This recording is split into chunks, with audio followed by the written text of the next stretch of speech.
Kamusta sa lahat? Maligayang pagdating sa aking channel. Ang pamilya ni Engin Acurec ay nakaranas ng matinding kalungkutan at pagkabigla mula sa unang pagkakataon na nalaman nila ang tungkol sa insidente. Ang sakit ng sikat na aktor ay nagpalala sa lahat.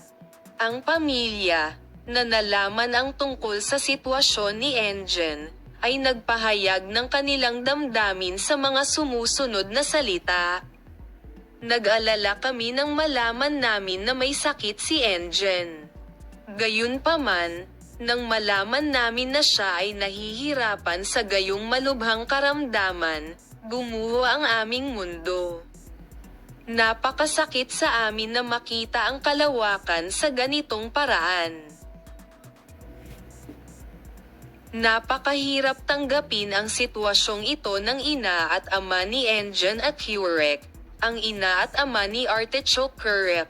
Sa mga sumusunod na salita ng pag-usapan niya ang damdamin, alaala at pagsisikap ng kanilang anak tungkol sa kanyang karamdaman. Naranasan namin ang isa sa pinakamahirap na sandali ng aming buhay nang malaman namin ang tungkol sa sakit ng aming anak. Ang Engin ay ang aming pagmamataas at ang aming pinakamahalagang asset.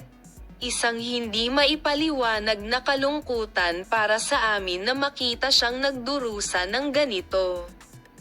Muli naming ibabahagi sa iyo ang mga kinakailangang detalye tungkol sa paksa. Patuloy na manood, Palem.